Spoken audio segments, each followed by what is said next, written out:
Straight ലൈനിലേക്ക് വീണ്ടും സ്വാഗതം. നമ്മുടെ ഇന്നത്തെ അതിഥി ലോകപ്രശസ്ത ക്യാൻസർ ചികിത്സാ വിദഗ്ധനായ ഡോക്ടർ എം വി പിള്ളയാണ്. തോമസ് ജെഫേഴ്സൺ സർവകലാശാലയിലെ ഓങ്കോളജി പ്രൊഫസർ കൂടിയായ അദ്ദേഹം ഇപ്പോൾ ക്യാൻസർ ചികിത്സാ വിദഗ്ധന്മാരുടെയും ഈ മേഖലയിൽ പ്രവർത്തിക്കുന്നവരുടെയും ആഗോള സംഘടനയായ INCTRൻ്റെ അമേരിക്കൻ ഘടകത്തിൻ്റെ പ്രസിഡൻ്റായി തിരഞ്ഞെടുക്കപ്പെട്ടിരിക്കുകയാണ്. ഈ പദവിയിലെത്തുന്ന ആദ്യത്തെ മലയാളി കൂടിയാണ് തിരുവനന്തപുരം സ്വദേശിയായ ഡോക്ടർ എം വേലായുധൻ പിള്ള എന്ന എം വി പിള്ള. കേരളത്തിൽ അവധിക്കാലം ചെലവഴിക്കാനെത്തിയ doctor M V Pillai Kaumudi ടിവിയുമായി സംസാരിക്കാൻ സമയം കണ്ടെത്തി. സ്ട്രെയിറ്റ് ലൈനിലേക്ക് സ്വാഗതം ഡോക്ടർ എം വി പിള്ള. നമസ്കാരം രാജേഷ്.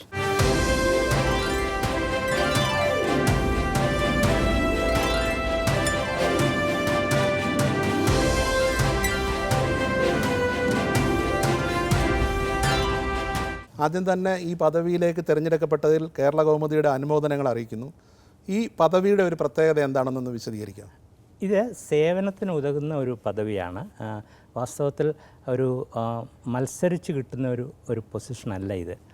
നമ്മുടെ സമശീർഷർ നമ്മളെ വിലയിരുത്തിയിട്ട് നമ്മളെ ക്ഷണിച്ച് നമുക്ക് തരുന്ന ഒരു പദവി ആയതുകൊണ്ട് ഒരു പ്രത്യേക സന്തോഷമുണ്ട്. അത് ദൈവകൃപയാൽ കിട്ടിയതാണ്. പിന്നെ ഞാൻ വളർന്ന സ്ഥലമാണ് തിരുവനന്തപുരത്തെ മെഡിക്കൽ കോളേജും തിരുവനന്തപുരത്തെ മോഡൽ സ്കൂളിൽ നിന്നുമൊക്കെ പഠിച്ചെടുത്ത ചെറിയ ചെറിയ അറിവുകളുടെ ഒരു സഞ്ചിത രൂപത്തിൽ അവരെന്നെ അംഗീകരിച്ചതായിട്ടേ ഞാൻ കണക്കാക്കുന്നു. ഈ സംഘടനയുടെ പ്രവർത്തനം എന്താണ്? സംഘടനയുടെ international cancer treatment and research ലോകാരോഗ്യ സംഘടനയുടെ പിന്തുണയുള്ളൊരു സംഘടനയാണ്. എല്ലാ രാജ്യത്തെയും ക്യാൻസർ പ്രിവെൻഷൻ രോഗപ്രതിരോധത്തിനും ഏർലി ഡിറ്റക്ഷൻ കാലയെക്കൂട്ടി രോഗനിർണയത്തിനും സമഗ്രമായ മൾട്ടി ഡിസിപ്ലിനറി ട്രീറ്റ്മെൻറ്റ്, അതായത് എല്ലാ വിദഗ്ധന്മാരുടെയും ഒത്തൊരുമിച്ചുള്ള ചികിത്സാ രീതിക്കും ക്യാൻസർ റീഹാബിലിറ്റേഷൻ, ക്യാൻസർ വന്ന് ഭേദമായവരെ അധിവസിപ്പിക്കുക, അതിനൊക്കെയുള്ള മാർഗ്ഗരേഖകൾ സൃഷ്ടിക്കുകയും അതിനുള്ള സഹായം എത്തിക്കുകയും ചെയ്യും. സഹായം കൊടുക്കുമ്പോൾ നമ്മുടെ വികസ്വര രാജ്യങ്ങൾക്ക് കൂടുതൽ പ്രാധാന്യം കൊടുക്കണമെന്നാണ് അവരുടെ ഒരു തീരുമാനം. ഇന്ത്യയിൽ ഈ സംഘടനയിൽ ഘടകമുണ്ട്? ഉണ്ട്, ഇന്ത്യയുടെ ഘടകമുണ്ട്. രാജസ്ഥാനിലാണ് ഇവിടെ ഇന്ത്യയുടെ യൂണിറ്റ് പ്രവർത്തിക്കുന്നത്. അത് ഒരു കാര്യം നമുക്കറിയാനുള്ളത്, ഇപ്പോൾ പണ്ടത്തെ പോലെ പുറത്തുനിന്ന് പണം വരേണ്ട കാര്യമില്ല. ഈ സംഘടന നല്ല നല്ല പ്രോജക്റ്റുകൾ സമർപ്പിച്ചാൽ ഇന്ത്യയിൽ തന്നെ ഒരുപാട് ധനാഢ്യന്മാർ ഇതിനെ സഹായിക്കാൻ മുന്നോട്ട് വരുന്നുണ്ട്. അതങ്ങനെ തന്നെയാണ് വേണ്ടത്. കാരണം നമ്മൾ വിദേശത്തു നിന്ന് പണം വാങ്ങിച്ച് ഇവിടെ കൊണ്ടുവന്ന് ചെയ്യേണ്ട കാര്യമില്ല. പണം ഇവിടെ തന്നെ ഉണ്ട് ഇപ്പോഴും. പക്ഷെ അവർ തരാൻ മടിക്കുന്നത് ഈ പരിപാടി നടക്കുമോ ഇല്ലയോ എന്നുള്ളൊരു സന്ദേഹം. പദ്ധതികൾ ആസൂത്രണം ചെയ്യുകയും ഫലപ്രദമായി വിനിയോഗിക്കുകയും ചെയ്യുമെന്നുള്ളതാണ്. ആ ഒരു സംശയമുണ്ട്. അതെ, അതിനാണ് INCTR ഉപകരിക്കുന്നത്. ലോകത്തുള്ള എല്ലാ വിദഗ്ധന്മാരും ഞങ്ങളുടെ അഡ്വൈസറി ബോർഡുണ്ട്. നമ്മളിപ്പോൾ കേരളത്തിലെ ലങ് ക്യാൻസർ, പണ്ടൊക്കെ പുകവലിക്കുന്നവരിലാണ് ലങ് ക്യാൻസർ കണ്ടുകൊണ്ടിരുന്നത്. ഇപ്പോൾ പുകവലിക്കാത്തവരിലും കാണുന്നു. ഇതെന്തുകൊണ്ട്? ഇന്ത്യ മൊത്തത്തിൽ ചോദിക്കുന്ന ഒരു ചോദ്യമാണ്. വീട്ടമ്മമാരിൽ കാണുന്നു, അവർ പുകയൊന്നും വലിക്കുന്നില്ല, ഭർത്താവും പുകവലിക്കുന്നില്ല, എന്നിട്ടും ലങ് ക്യാൻസർ കൂടുന്നു. ഇതൊരു വലിയ ചോദ്യമാണ്. അപ്പോൾ ഇത് പഠിക്കാനായിട്ട് നമ്മുടെ ക്യാൻസർ വിദഗ്ധന്മാർ ഒരു പഠന പദ്ധതി തയ്യാറാക്കുകയും ഒരു ഗവേഷണ പരിപാടി തയ്യാറാക്കുകയും ചെയ്തു കഴിഞ്ഞാൽ അതിന് അന്തർദേശീയ തലത്തിൽ ഈ രംഗത്ത് പ്രവർത്തിക്കുന്ന എല്ലാ വിദഗ്ധരുടെയും ബൗദ്ധിക തലത്തിലുള്ള സംഭാവന നമുക്ക് വാങ്ങിക്കാം, സാമ്പത്തിക സഹായം നമുക്ക് കൊണ്ടുവരാം. INCTRൻ്റെ ഒരു തത്വം എന്താണെന്ന് പറഞ്ഞാൽ, നല്ല ഒരു പ്രോജക്റ്റ് പണമില്ലാത്തത് കൊണ്ട് മുടങ്ങിപ്പോകരുത്. ഇപ്പോൾ ഹാർവാർഡ് യൂണിവേഴ്സിറ്റിയുടെയൊക്കെ പ്രിൻസിപ്പിൾ ഇതാണ്. പഠിക്കാൻ മിടുക്കുള്ള ഒരു കുട്ടിക്ക് ഹാർവാർഡിൽ അഡ്മിഷൻ കിട്ടിക്കഴിഞ്ഞാൽ പണമില്ലാത്തതുകൊണ്ട് പഠിത്തം മുടങ്ങരുത്. ഏതാണ്ട് അതേ പരിപാടിയാണ് ഇവരും ചെയ്യുന്നത്. ഇവർ പണം ഉണ്ടായിക്കൊണ്ടുവരും. ഇപ്പോൾ കഴിഞ്ഞ മാസം ആഫ്രിക്കയിലെ കുട്ടികൾക്ക് ബർക്കിറ്റ്സ് ലിംഫോമ എന്ന് പറഞ്ഞ ഒരു മാരകമായ ഒരു ലിംഫോമയാണ് ഇത്, ക്യാൻസർ. അത് വന്ന് ആഫ്രിക്കയിലെ പാവപ്പെട്ട കുഞ്ഞുങ്ങൾ നമ്മുടെ ഈച്ചയൊക്കെ പൊഴിഞ്ഞു വീഴുന്നവരെ മരിക്കുകയാണ്. അപ്പോൾ ഇതിനവർ $500 കൊടുത്താൽ 50 കുട്ടികളുടെ രോഗം നമുക്ക് ഭേദമാക്കാം. അപ്പോൾ ഞങ്ങൾ $500 വീതം ഒരു ധാരാളം പണം സംഭരിച്ചു ലോകത്തും പറഞ്ഞു. അപ്പോൾ അത് വെച്ച് എത്ര കുട്ടികൾ രക്ഷപ്പെട്ടു പോകുന്നത്? ഈ കുഞ്ഞുങ്ങളാരും സഹായം അഭ്യർത്ഥിച്ചൊന്നുമല്ല, ഇത് കണ്ടെത്തി അവിടെ സഹായം എത്തിച്ച് ആ കുഞ്ഞുങ്ങൾ ജീവിച്ചു വരുമ്പോൾ കിട്ടുന്ന ഒരു ആത്മനിർവൃതിയില്ലേ, അത്തരം ലക്ഷ്യത്തിലാണ് ഇത്തരം സംഘടനകൾ പ്രവർത്തിക്കുന്നത്. ഒരു വശത്ത് ആരോഗ്യശാസ്ത്രം പുരോഗമിക്കുന്നു, സാങ്കേതിക വിദ്യ വളരുന്നു, പക്ഷേ മറുവശത്ത് ക്യാൻസർ രോഗികളുടെ എണ്ണം കൂടുന്നു. എന്താ കാര്യം? ഇത് ഒറ്റ വാചകത്തിൽ മറുപടി പറയാവുന്ന ഒന്നല്ല. 2-3 തരം കാരണങ്ങളുണ്ട്. ഒന്ന്, നമ്മുടെ ആയുർദൈർഘ്യം കൂടുകയാണ്. അപ്പം ഒരു പൊതു തത്വം ഞങ്ങൾ പറയാറുള്ളത്, ഏതാണ്ട് 60% ക്യാൻസറുകളും 60 വയസ്സ് മേളിലുള്ളവരിലാണ് കാണുന്നത്. അപ്പോൾ ഇപ്പോൾ കേരളത്തിൽ നോക്കൂ, നമ്മുടെ വൃദ്ധജനങ്ങളുടെ സംഖ്യ വളരെ, ഇന്ത്യയുടെ മൊത്തത്തിലെടുത്ത ചെറുപ്പക്കാരാണ് കൂടുതൽ, കേരളത്തിൽ വൃദ്ധജനങ്ങളാണ് കൂടി വന്നിരിക്കുന്നത്. അപ്പം പണ്ട് കുഞ്ചൻ നമ്പ്യാർ പറഞ്ഞതുപോലെ കാലനില്ലാത്തൊരു കാലത്തേക്ക് നമ്മൾ പോയി കഴിഞ്ഞാൽ മുത്തച്ഛൻ മുതുക്കൻ്റെ മുത്തച്ഛനിരിക്കുന്നു, മുത്തച്ഛൻ അവനുണ്ട്, മുത്തച്ഛൻ മരിച്ചില്ല, അല്ലേ? 500 വയസ്സായവരപ്പം. അതാണിപ്പോൾ നമ്മൾ ഒരുപാട് പേര് 70, 80, 90, 100 വയസ്സ് കഴിഞ്ഞ ഒരാളിനെ ഞാൻ ഒരു പൊതുസമ്മേളനത്തിൽ കഴിഞ്ഞ ആഴ്ച പരിചയപ്പെടാനിടയായി. അപ്പോൾ ഇങ്ങനെ വരുമ്പം ഈ 60% ക്യാൻസറുകളും 60 വയസ്സ് കഴിഞ്ഞവരിൽ കൂടുതലായിട്ട് കാണുമ്പോൾ ഈ വിഭാഗത്തിൽ ക്യാൻസർ വരാനുള്ള സാധ്യതയുണ്ട്. ഇതെന്തുകൊണ്ടെന്നുള്ള ചോദ്യം വരാം. അതിന് ഇപ്പോഴത്തെ കാലത്ത് നമ്മൾ അറിഞ്ഞിരിക്കുന്ന ഒരു കാര്യം, നമ്മുടെ രോഗപ്രതിരോധ ശക്തി, ഇമ്മ്യൂൺ സിസ്റ്റം വാർദ്ധക്യകാലത്ത് ക്ഷീണിച്ചു തുടങ്ങുന്നു. അപ്പോൾ നമ്മുടെ ഒരു പോലീസ് സ്റ്റേഷൻ ഇല്ലാത്ത ഒരു ടൗൺ പോലെയാണ്. അവിടെ എല്ലാ പ്രതിലോമ ശക്തികളും തലപൊക്കും. ക്യാൻസർ എവിടെയെങ്കിലും പച്ചുപിടിച്ച് തുടങ്ങിയാൽ അതിനെ അടിച്ചമർത്താനുള്ള സംഹാരശേഷി നമുക്കില്ലാതെ പോകുന്നു, നമ്മുടെ ഇമ്മ്യൂൺ സിസ്റ്റത്തിൻ്റെ ക്ഷീണം കാരണം. ഈ സാംക്രമിക രോഗങ്ങളെ ഏറെക്കുറെ നമ്മൾ നിർമ്മാർജ്ജനം ചെയ്തു. ഇപ്പോൾ മലമ്പനി ഇല്ല, അല്ലെ പോളിയോ ഏറെക്കുറെ മാറി. പക്ഷേ ഇപ്പോൾ ഹൃദ്രോഗം, രക്തസമ്മർദ്ദം, പ്രമേഹം, ഇതെങ്ങനെയുള്ള ജീവിതശൈലി രോഗങ്ങൾ വർദ്ധിച്ചു വരികയാണ്. അതെ, ക്യാൻസർ ഒരു ജീവിതശൈലി രോഗമാണോ? തീർച്ചയായിട്ടും അതെ. അത് വളരെ നല്ല ചോദ്യം. 2015-ലും 2016-ലും ഈ രംഗത്താണ് ഏറ്റവും അധികം അറിവുകൾ നമുക്ക് കിട്ടിയിരിക്കുന്നത്. ജീവിതശൈലി എന്ന് പറയുമ്പോഴത്തേക്ക് ദുശ്ശീലങ്ങൾ, പുകവലി, മദ്യപാനം, അമിതാഹാരം, വ്യായാമമില്ലാഴിക. അപ്പോൾ ഇതാണ് നമ്മുടെ പ്രമേഹം എടുത്തു കഴിഞ്ഞാൽ കേരളം പ്രമേഹത്തിൻ്റെ ലോക തലസ്ഥാനമാകുമെന്നാണ് പറയുന്നത്. ഹൃദ്രോഗം കുറച്ചൊക്കെ ഇപ്പം നമ്മൾ നിയന്ത്രിച്ചിട്ടുണ്ട്. കാരണം കൂടുതൽ അവബോധം ഉണ്ടായതിനെ തുടർന്ന് ആൾക്കാർ പുകവലി നിർത്തി, പലരും രാവിലെ വ്യായാമത്തിൽ നടക്കാൻ പോകുന്നുണ്ട്. ഇങ്ങനെ ചില നല്ല കാര്യങ്ങൾ ഉണ്ടായിട്ടുണ്ട്. പക്ഷേ ക്യാൻസറിന് വരുമ്പോഴേക്കും ഈ ഹൃദ്രോഗത്തിന് തടയാനായിട്ട് ചെയ്യുന്ന എല്ലാ കാര്യങ്ങളും അതുപോലെ അനുവർത്തിച്ചുകൊണ്ട് ക്യാൻസർ തടയാൻ പറ്റില്ല. ഒരു ചെറിയ ഉദാഹരണം ഞാൻ പറയാം. ഈ ദുർമേധസ് അല്ലെങ്കിൽ അമിതഭാരം നമ്മുടെ ശരീരപ്രകൃതിയെ നമ്മുടെ ബോഡി മാസ് ഇൻഡെക്സ് BMI എന്നും പറഞ്ഞാണ് തിരിക്കുന്നത്. അപ്പോൾ അതൊരു 25-നും 30-നും ഇടയ്ക്കാണെന്നുണ്ടെങ്കിൽ നമ്മൾക്ക് അമിതഭാരം എന്നേ പറയുകയുള്ളൂ. 30 വയസ്സ് കഴിഞ്ഞാൽ ദുർമേധസ്, ഒബീസിറ്റി എന്നാണ് പറയുന്നത്. അപ്പോൾ ഇത് കുറയ്ക്കാനായിട്ട് നമ്മൾ എന്താ ചെയ്യുന്നത്? ആഹാരം കുറയ്ക്കുന്നു, അല്ലെങ്കിൽ പോയി എക്സസൈസ് ചെയ്യുന്നു. രണ്ടും കൂടെ ചേർന്നാലേ നമുക്ക് BMI നോർമൽ ആ റേഞ്ചിൽ നിർത്താൻ പറ്റുള്ളൂ. 25-ന് അടുപ്പിച്ചു. ചില മിടുക്കന്മാർ വിചാരിക്കുന്നത് ഞാൻ എന്നും ജിമ്മിൽ പോകുന്നുണ്ട്, അതുകൊണ്ട് വൈകിട്ട് ചിക്കൻ ടിക്കായും ചിക്കൻ കുറുമയും കുറച്ച് കൂടുതൽ കഴിച്ചോളാം, ബീഫ് പോലത്തെ ഇതൊക്കെ, അവിടെ 1 മണിക്കൂർ എക്സസൈസ് ചെയ്തല്ലേ. അതുകൊണ്ട് വലിയ പ്രയോജനമില്ല. ഹൃദ്രോഗം തടയാൻ ആ എക്സസൈസ് സഹായിക്കും, ക്യാൻസർ തടയാൻ അത് സഹായിക്കാൻ പോകുന്നില്ല. കാരണം ക്യാൻസർ തടയാൻ ആഹാരം കുറയ്ക്കുന്നതോടൊപ്പം വ്യായാമം കുറയ്ക്കുന്നതോടൊപ്പം BMI 25-നടുപ്പ് നിർത്തേണ്ടി വരും. ഇത് നമുക്കൊരു പുതിയ അറിവായിരുന്നു. വ്യായാമം കൂട്ടണം. വ്യായാമം കൂട്ടിയാൽ നമ്മുടെ ബോഡി മാസ് ഇൻഡെക്സ് ഈ 25-ന് അടുപ്പിച്ച് നിർത്തിയില്ലെങ്കിൽ നമ്മുടെ ക്യാൻസർ റിസ്ക് കൂടി നിൽക്കുകയാണ്. അതിൻ്റെ ശാസ്ത്രീയ കാരണങ്ങൾ അവർ കണ്ടുപിടിച്ചു. കാരണം അവർ പറയുന്നത്, നമുക്കിപ്പോൾ നമ്മുടെ ശരീരത്തിൻ്റെ തൂക്കം കൂടുമ്പോൾ ശരീരത്തിലുള്ള ഇൻസുലിൻ ഇങ്ങനെ ഇടയ്ക്കിടയ്ക്ക് ഒന്നിനെ സ്രവിച്ചുകൊണ്ടിരിക്കുകയാണ്. പ്രത്യേകിച്ച് ഇപ്പോൾ ഞാൻ പോയി നല്ലൊരു ഐസ്ക്രീം കഴിച്ചു കഴിഞ്ഞാൽ എൻ്റെ ശരീരത്തിൽ ഇൻസുലിൻ കുമിഞ്ഞു കൂടുകയാണ്. ഇങ്ങനെയുള്ള ഹൈപ്പർ ഇൻസുലിനീമിയ എന്ന് പറയും. ശരീരത്തിൽ ഇൻസുലിൻ്റെ തോത് വളരെ ഉയർന്നു നിൽക്കുകയാണെന്നുണ്ടെങ്കിൽ അവിടെ ഒളിഞ്ഞു കിടക്കുന്ന ക്യാൻസർ സെല്ലുകൾ ഇത് കാത്തിരിക്കുകയാണ് വളരാനായിട്ട്. അവയെ ഈ ഇൻസുലിൻ ഉത്തേജിപ്പിക്കും. ആഹാരത്തിൽ നിയന്ത്രണം വരുത്തിയാൽ ക്യാൻസറിന് വരാതിരിക്കും. തീർച്ചയായിട്ടും നല്ല ഏറ്റവും നല്ല ഉദാഹരണം റെഡ് മീറ്റ് നമ്മൾ അറിയില്ല, നമ്മുടെ ബീഫ്, പോർക്ക്, ഇത്തരം ആഹാരം കോളോൺ റെക്ടൽ ക്യാൻസറിൽ സ്വാധീനം ചെലുത്തുന്നു എന്ന് കണ്ടിട്ടുണ്ട്. ഞാൻ സ്വാധീനം ചെലുത്തുന്നു മാത്രമേ പറഞ്ഞുള്ളൂ. കാരണം ഇപ്പോൾ ആരെങ്കിലും ബീഫ് കഴിച്ചതുകൊണ്ടോ പോർക്ക് കഴിച്ചതുകൊണ്ടോ ഉടനെ ക്യാൻസർ വരണമെന്നില്ല. ഇതിൻ്റെ അടിസ്ഥാന കാരണം ഒരു ഡബിൾ ഹിറ്റ് തിയറി എന്ന് പറഞ്ഞ ഡോക്ടർ നട്സൺ, എൻ്റെ സഹപ്രവർത്തനമാണ്, അദ്ദേഹമാണ് ഈ തിയറി മുമ്പോട്ട് വെച്ചത്. അദ്ദേഹത്തിൻ്റെ തിയറി, നമുക്ക് ക്യാൻസർ വരാൻ സാധ്യതയുള്ള ഒരു ജനിതക വൈകല്യം ഉണ്ടെങ്കിൽ അങ്ങനെയുള്ള ഒരാൾ ഇങ്ങനെയുള്ള ആഹാര പദാർത്ഥങ്ങൾ കഴിച്ചാൽ അവർക്ക് ക്യാൻസർ വരും. ചില ഭാഗ്യവാന്മാരുണ്ട്, നല്ല ഒന്നാന്തരം ജനറ്റിക് മേക്കപ്പിൽ ജനിക്കുക. നമ്മുടെ തലയിലെഴുത്തെന്ന് പറയില്ല, നല്ല തലയിലെഴുത്ത് വന്നു കഴിഞ്ഞാൽ എന്തൊക്കെ കാണിച്ചാലും നമുക്ക് പരിചയമുള്ള ഒരുപാട് പേര് തിരുവനന്തപുരത്ത് തന്നെ കാണും. 85-90 വയസ്സിൽ സിഗരറ്റ് വലിച്ചു, മദ്യപിക്കുന്നുണ്ട്, കൈ കണ്ട എല്ലാം കഴിക്കുന്നുണ്ട്. അപ്പോൾ അവർക്കൊരു കുഴപ്പം വരുന്നില്ല. അതിൻ്റെ കാരണം അവരുടെ ജനിതക ആരോഗ്യം നല്ല നിലയിലായിരുന്നു. പഴയ തലമുറയിൽപ്പെട്ട ആൾക്കാരായിരിക്കും. ജീൻസ്. ഇപ്പം ഞങ്ങൾ തമാശന് പറയാറുണ്ട്, you have to choose your parents wisely. അച്ഛനെ അമ്മയും സൂക്ഷിച്ചു വേണം തിരഞ്ഞെടുക്കാൻ. ഇപ്പം തന്നെ കോളൻ ക്യാൻസർ അല്ലെ പ്രോസ്ട്രേറ്റ് ക്യാൻസർ ഇതൊക്കെ വളരെയധികം കൂടി വരുന്നുണ്ട്. അതെ, അതിൻ്റെ റീസൺ എന്താണ്? ഇത് ഓരോന്ന് കോളൻ ക്യാൻസറിന് ഒരു കാരണമായിട്ട് അവർ പറയുന്നത്, ഈ പോളിപ്പുകളുണ്ട് നമ്മുടെ ശരീരത്തെ. കോളോനകത്ത് നോക്കിക്കഴിഞ്ഞാൽ മഞ്ചാടി ഗുരുൻ്റെ സൈസിൽ പോളിപ്പുകൾ വരും. അത് പ്രായമാകുമ്പം എല്ലാവർക്കും വരുന്നതാണ്. ഈ പോളിപ്പ് നമ്മൾ കാലയെ കൂട്ടി കണ്ടെടുത്ത് കളഞ്ഞാൽ ക്യാൻസർ വരാനുള്ള സാധ്യത കുറയും. നമ്മളത് ശ്രദ്ധിക്കാതെ ഇരുന്ന് കഴിഞ്ഞാൽ ഒരു 60-70 വയസ്സ് കഴിയുമ്പോഴത്തേക്ക് ചില പോളിപ്പുകൾ കയറി ക്യാൻസറായിട്ട് മാറുന്നു.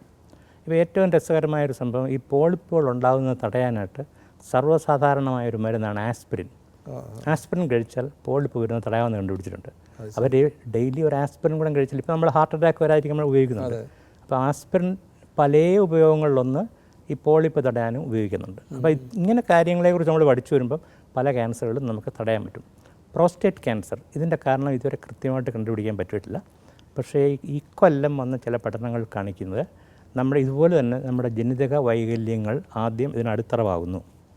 അതിനുശേഷം പിന്നെ പല ഘടകങ്ങളിൽ കൂടെയാണ് ഈ പ്രോസ്റ്റേറ്റ് ക്യാൻസറായിട്ട് വളർന്നു വരുന്നത്. ഇപ്പോൾ കൃത്യമായിട്ട് ഉത്തരം പ്രോസ്റ്റേറ്റ് ക്യാൻസർ കിട്ടിയിട്ടില്ലെങ്കിലും ഈ പ്രോസ്റ്റേറ്റ് ക്യാൻസർ വരാൻ സാധ്യതയുള്ളവരെ അവരുടെ ജനിതക പശ്ചാത്തലം കണ്ടുപിടിക്കാനുള്ള ടെക്നോളജി ഇപ്പോൾ എത്തിക്കഴിഞ്ഞു. അപ്പം നമുക്ക് രാജീവ് ഗാന്ധി സെൻറ്റർ ബയോടെക്നോളജിക്കാർക്ക് ഒരുപക്ഷെ അടുത്ത 2 കൊല്ലത്തിനിടയ്ക്ക് ടെസ്റ്റ് ചെയ്യാൻ പറ്റും. ഈ പ്രോസ്റ്റേറ്റ് ക്യാൻസറിന് ചികിത്സ വേണമെന്നും വേണ്ടെന്നും വാദമുണ്ട്. അത് തന്നെയാണ് ഞാൻ പറയാൻ ഉദ്ദേശിച്ചത്. ഇപ്പം നമ്മൾ ചെയ്യുന്നത് ഒരു PSA ചെയ്തു, ആരെങ്കിലും PSA കൂടി നിൽക്കുന്നു, അല്ലെങ്കിൽ ഡോക്ടറൊക്കെ പോയപ്പം റെക്ടൽ എക്സാം ചെയ്തപ്പോൾ ഒരു ചെറിയ സംശയം തോന്നി, അപ്പം വയസ്സിപ്പോൾ 78ആയി, അപ്പോൾ ഒരു ചെറിയ നോഡ്യൂൾ കണ്ടു, ബയോപ്സി ചെയ്തു, പ്രോസ്റ്റേറ്റ് ക്യാൻസർ. ഈ 78 വയസ്സായ അപ്പൂപ്പനെ ഉടനെ തന്നെ പ്രോസ്റ്റേറ്റ് എടുത്ത് കളയണോ, അല്ലെങ്കിൽ റേഡിയേറ്റ് ചെയ്ത് അതിൻ്റെ പാർശ്വഫലങ്ങളൊക്കെ നൽകണോ? ഒരു വലിയ ചോദ്യമാണ്. ഇപ്പോൾ ചെയ്യുന്നത് ബെനിഫിറ്റ് ഓഫ് ദ ഡൗട്ട് ആ പേഷ്യൻ്റ് കൊടുക്കുക, അങ്ങ് എടുത്ത് കളഞ്ഞേക്കാം, പിന്നെ ശല്യമില്ലോ അല്ലേ. ഇപ്പം നമ്മൾ തിരിച്ചറിഞ്ഞത് 2016 നമ്മൾ തിരിച്ചറിഞ്ഞത് ഇങ്ങനെയുള്ള പ്രോസ്റ്റേറ്റ് ക്യാൻസറിനെ 3 വിഭാഗമായിട്ട് തിരിക്കാം. Low grade, intermediate grade, high grade. ഈ ഗ്രേഡ് കണ്ടുപിടിക്കുന്നത് പെത്തോളജിസ്റ്റാണ്. മൈക്രോസ്കോപ്പിൻ്റെ അടി നോക്കിയിട്ട് അവർ പറയും ഇത് ലോ ഗ്രേഡാണ്, ഇൻ്റർമീഡിയറ്റ് ഗ്രേഡാണ്. ഇപ്പോൾ അതും കഴിഞ്ഞിട്ട് ബ്ലഡ് ടെസ്റ്റിൽ കൂടെ പറയാം ഏത് തരം പ്രോസ്റ്റേറ്റ് ക്യാൻസറാണ് അഗ്രസീവ് ആകാൻ വളരെ പെട്ടെന്ന് വളർന്ന് വലുതാകുന്നത്, ഏത് തരം പ്രോസ്റ്റേറ്റ് ക്യാൻസറാണ് വലിയ ശല്യമൊന്നുമില്ലാതെ. അമേരിക്കയിലാണോ അതോ ഇന്ത്യയിലും അതിലേക്ക് ആ രീതിയിലെത്തി? ഇതിൻ്റെ ടെക്നോളജി ഇവിടെ ഉണ്ട്. അമേരിക്കയാണ് ഇത് കണ്ടുപിടിച്ചത്. അമേരിക്ക ധാരാളം 8,000 രോഗികളെ തിരിച്ച് അവരുടെ പരിശോധന, അവരുടെ സ്പെസിമെൻ എടുത്ത് പരിശോധിച്ച് അവരുടെ ക്ലിനിക്കൽ കോഴ്സും കൂടെ നോക്കിയപ്പോൾ കാണുന്നത് എല്ലാവർക്കും ഒന്നും ഉടനെ സർജറിയുടെ ആവശ്യമില്ല, എല്ലാവരെയും ഒന്നും ട്രീറ്റ് ചെയ്യേണ്ട കാര്യമില്ല.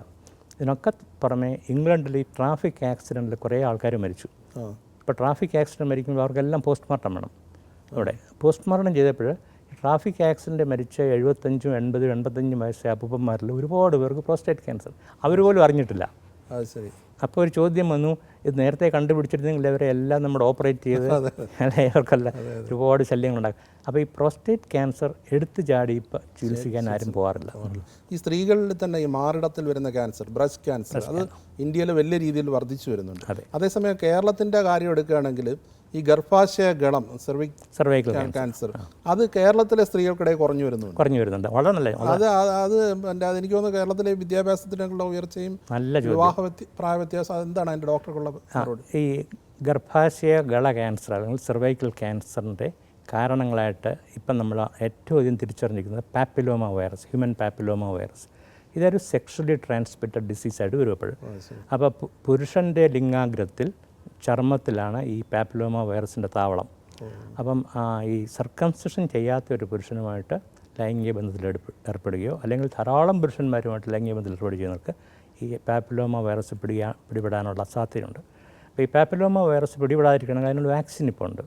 വാക്സിൻ അത് ചെറുപ്രായത്തിലെ കുട്ടികൾ കൊടുത്തു കഴിഞ്ഞാൽ, പെൺകുട്ടികൾ കൊടുത്തു കഴിഞ്ഞാൽ, അങ്ങോട്ട് കൊടുക്കുന്നു കേട്ടോ, അവർക്ക് കൊടുത്തു കഴിഞ്ഞാൽ അവരിൽ നിന്നും മറ്റൊരാളിലേക്ക് അത് പകരാനുള്ള സാധ്യത ഇല്ലാതാവുന്നു.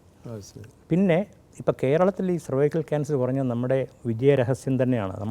നമ്മളെ തന്നെ അഭിനന്ദിക്കേണ്ട. കാരണം ഉയർന്ന അവബോധം സൃഷ്ടിക്കാൻ നമുക്ക് കഴിഞ്ഞു. പണ്ടത്തെ പോലെയല്ലേ ഇപ്പോൾ എല്ലാ സ്ത്രീകളും, വിദ്യാഭ്യാസമുള്ള പ്രത്യേകിച്ചും ഗൈനക്കോളജിനെ കാണാൻ പോകുന്നുണ്ട്.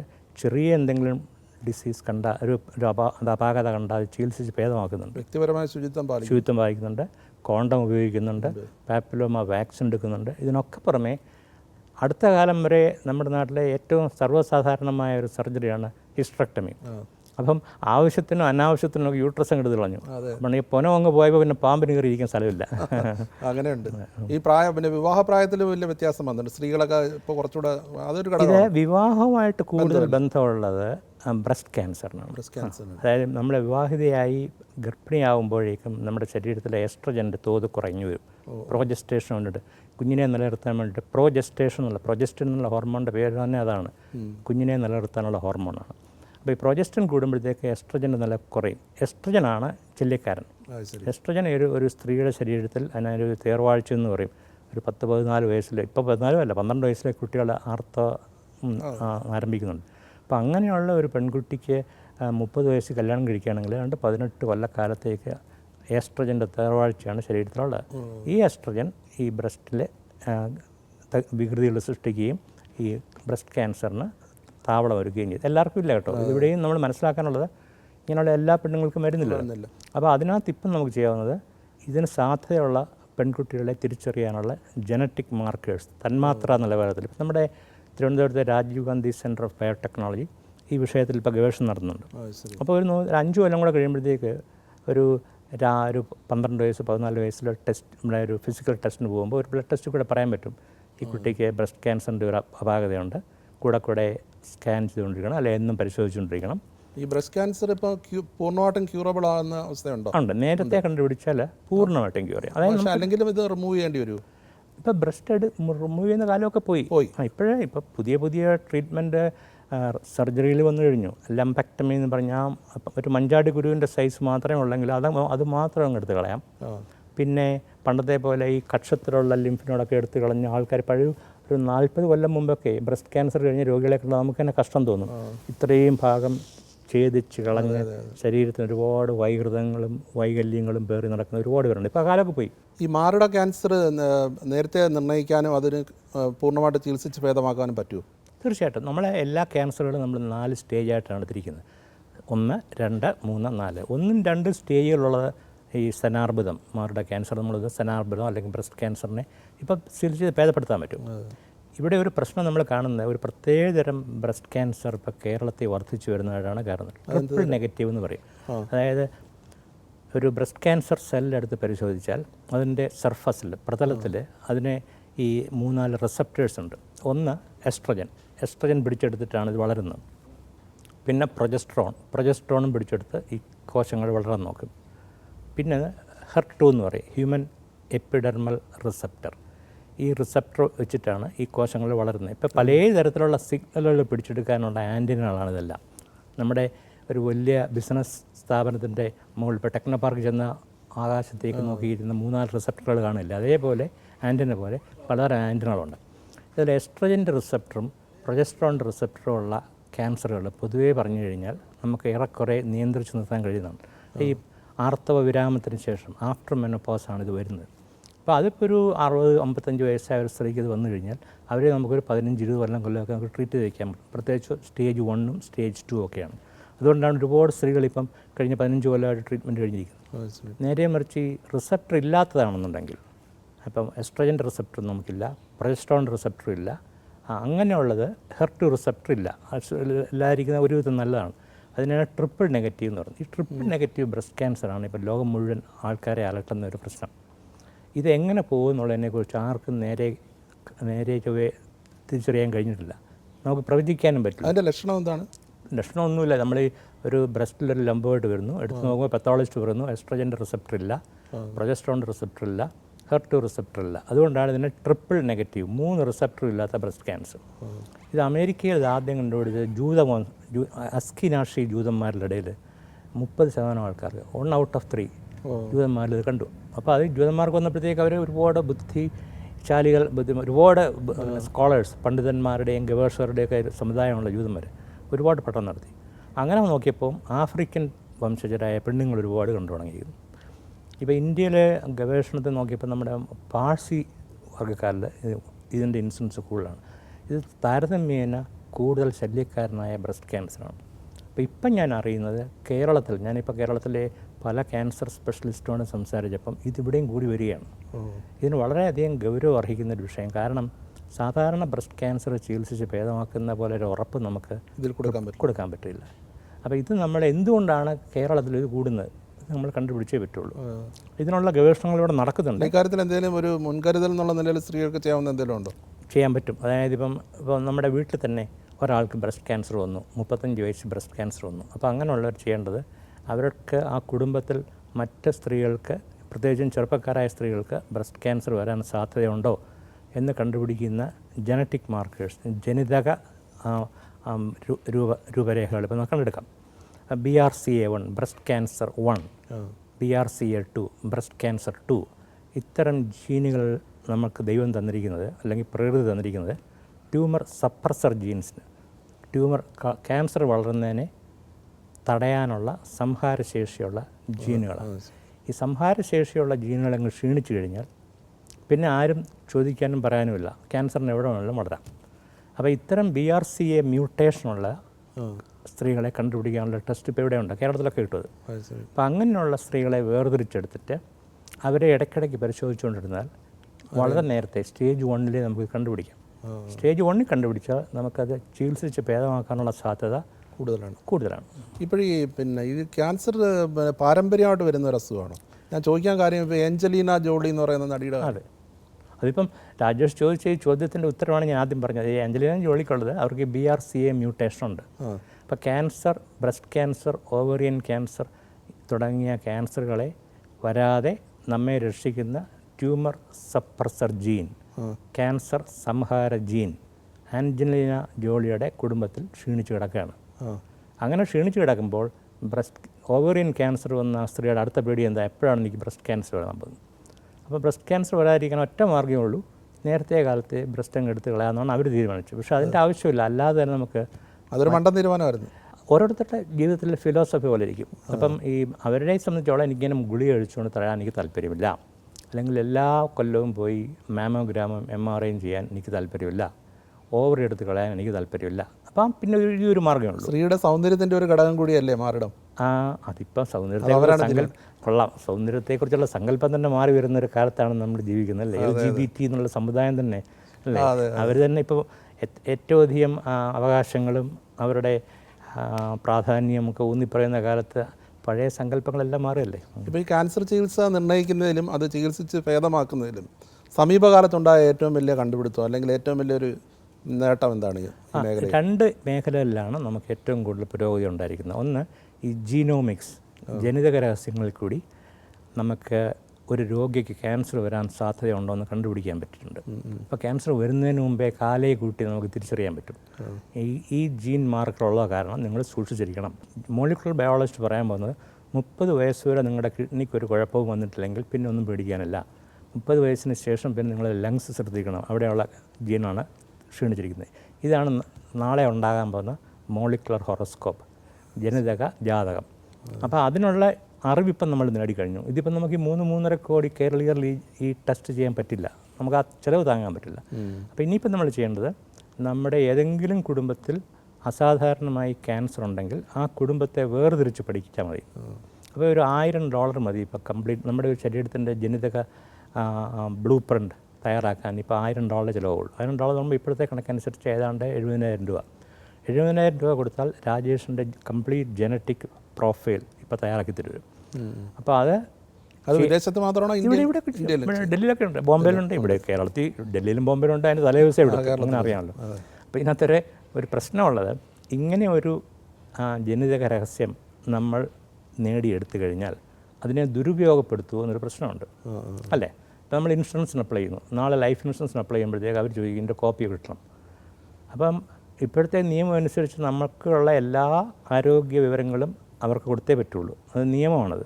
അപ്പോൾ ഒരു ഇൻഷുറൻസ് കമ്പനിക്കാർ പറയുകയാണ്, ഇങ്ങേരുടെ ജനിതക പ്രൊഫൈൽ നോക്കിയിട്ട് ഇങ്ങേർക്ക് ലങ് ക്യാൻസർ വരാൻ ചാൻസ് ഉണ്ട്, പ്രോസ്റ്റേറ്റ് ക്യാൻസർ വരാൻ ചാൻസ് ഉണ്ട്, തൈറോയ്ഡ് ക്യാൻസർ വരാൻ ചാൻസ് ഉണ്ട്, അതുകൊണ്ട് ഞങ്ങൾ ഇങ്ങേർക്ക് ഇൻഷുറൻസ് കൊടുക്കില്ല എന്ന്, അല്ലേ? എംപ്ലോയബിലിറ്റി, അല്ലേ? ഒരു ഇപ്പോൾ ജനിതക രഹസ്യം അറിഞ്ഞു കഴിഞ്ഞാൽ എത്ര നാൾ ജീവിച്ചിരിക്കുമെന്ന് അറിയാൻ പറ്റും, അല്ലെങ്കിൽ എന്തൊക്കെ അസുഖം വരുമെന്ന് അറിയാൻ പറ്റും, എന്തൊക്കെ അസുഖം വരാനുള്ള സാധ്യതയുണ്ട്, സാധ്യത മുൻകൂട്ടി തടയാനും പറ്റും, മുൻകൂട്ടി തടയാൻ പറ്റും. അപ്പോൾ ഉദാഹരണമായിട്ട് ഞാൻ പറയാം, ലങ് ക്യാൻസർ വരാൻ സാധ്യതയുള്ള ഒരാൾ അങ്ങേർക്ക് കൊച്ചിൻ ഷിപ്പ്യാർഡ് ജോലി കിട്ടിയെന്നിരിക്കട്ടെ. നമുക്ക് വേണമെങ്കിൽ പറയാം, കൊച്ചിൻ ഷിപ്പ്യാർഡിൽ ആസ്ബസ്റ്റോസ് ഉപയോഗിക്കുന്നെങ്കിൽ നിങ്ങൾ ആ സ്ഥലത്തെങ്ങും പോകരുത്.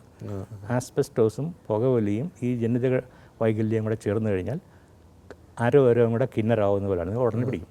അപ്പോൾ നിങ്ങൾ ആ ജോലി നിങ്ങൾ മാറിയേക്കും, നിങ്ങൾ വേറെ എന്തെങ്കിലും ജോലി എടുക്കും. അങ്ങനെ നമുക്ക് ജനറ്റിക് കൗൺസിലിങ്ങിൻ്റെ ഭാഗമായി ഗുണപരമായ നല്ല വശങ്ങളുണ്ട്, ഒരുപാട് ഉണ്ട്, പക്ഷേ അതേസമയം ദോഷവശങ്ങളും ഉണ്ട്. ഇപ്പോൾ വെള്ളത്തിൻ്റെ കാര്യം പറഞ്ഞാൽ നമുക്ക് കുടിക്കാൻ കിട്ടുന്ന വെള്ളമാണ് പാലിൽ വെള്ളം ചേർത്ത് ആൾക്കാർ വിൽക്കുന്നത്.